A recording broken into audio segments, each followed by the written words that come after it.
Bismillah ar-Rahman ar-Rahim. Assalamu alaikum wa rahmatullah. I'm Ashraf Khater, Professor of Surgery, Mansoura University, Egypt, and this is the fourth episode of our series, Surgery for Students. Today, we will speak about a very important subject, which is the general examination.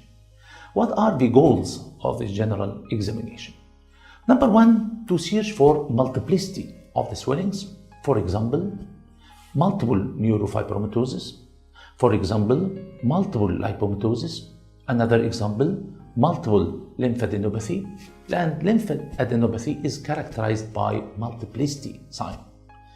The second goal, if you have a secondary, we may reach to a primary for this secondary. Secondaries means metastasis. The third goal, if you have a primary tumor, you must exclude presence of metastasis. So if you have primary, you will search for the secondaries. How can we start the general examination? We start the general examination by saying patient appears. Patient appears well or patient appears ill. And what is the type of illness? What is the type of illness? This is the first look examination. This is examination on glance. بنسميه الفحص للوهلة الأولى أو دخلة المريض. المريض داخل عليا شكله إيه؟ يبدو he looks well or he looks cachectic. He looks cushingoid facies. He looks thyrotoxic facies. He looks myxedematous facies. What's the look of the patient? Sometimes we can diagnose the disease from the first look, just from the first look. ودي ساعات بتدي المريض ثقة جامدة جدا في الدكتور إن هو مجرد ما شاف العيان داخل من على الباب يقول لهم العيان ده بياخد كورتيكوستيرويد. When the patient takes corticosteroid, he appears cushingoid facies. So patient appears. Then we will say of average build and average nutrition. What's the difference between build and nutrition? The build reflects the skeleton, the bone. Skeleton and the body span. And abnormalities of the build are either gigantism or dwarfism and hypogonadism and infantilism. They are the abnormalities of the build. But when we talk about the nutrition, we mean the fat and the flesh. The fat and the flesh. For example, by the abdominal girth, by the mid-arm circumference, by the vaccinator bed of fat, and so on. So this reflects the body fat and body musculature. And abnormalities of the nutrition may include over-nutrition, like obesity. And for obesity, we need to calculate the body mass index. The body mass index. It has special calculations and abnormalities ranging from undernutrition into normal, into overnutrition, and finally obesity and morbid obesity. We mean by undernutrition decrease the bulk of the fat and the flesh. In children, we have the marasmus, and in the adults, we have cachexia. Another abnormality is malnutrition, and malnutrition means protein malnutrition. The body looks edematous, but actually the body is defected in protein.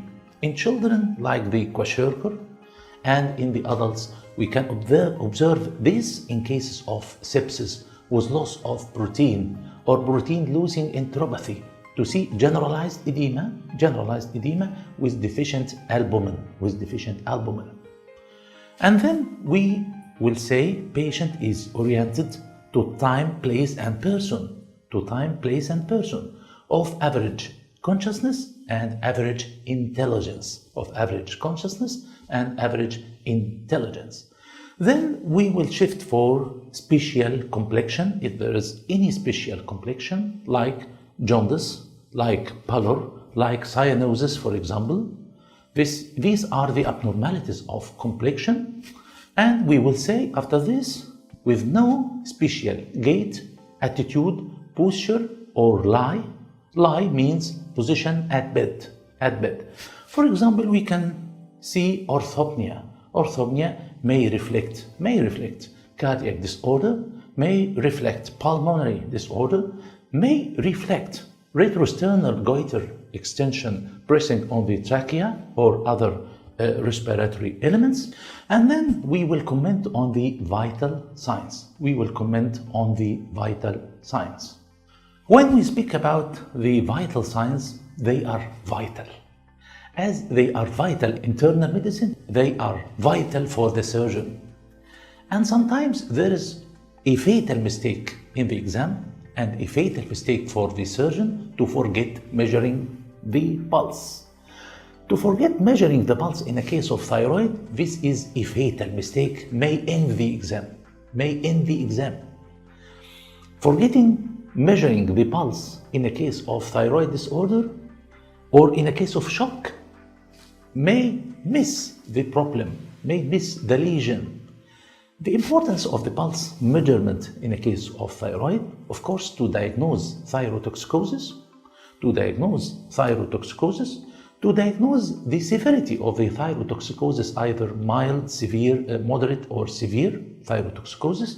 And also it is very important to assess the success of treatment for thyrotoxicosis.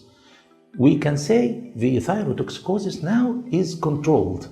It is controlled toxic goiter. By what? By measurement of the sleeping pulse. Another importance for the pulse in a case of thyroid is the equality on both sides. Sometimes the goiter may press one side, causing inequality. In the case of thyrotoxicosis, we can see abnormalities of the pulse, for example, AF. AF may occur in severe cases of primary thyrotoxicosis. Sometimes we can see heart failure in cases of severe thyrotoxicosis. So measurement of the pulse in the case of thyrotoxicosis is vital. It is vital. In the case of shock, the pulse is rapid and thready pulse. So measurement of the pulse, force and tension and rate is vital in the case of shock. And improvement of the pulse means improvement of the shock. It is vital, it is very important. The same for the blood pressure, temperature and respiratory rate. All are vital signs. Never to forget. It is a fatal mistake to forget measuring the vital signs in every surgical patient. Then we must search for edema. And edema may be reflected in puffness of the eyelids or gravitational edema starting from the chin of the tibia upward. And what are the causes of edema in a surgical patient? One of them is thyrotoxicosis. And then to search for clubbing of fingers.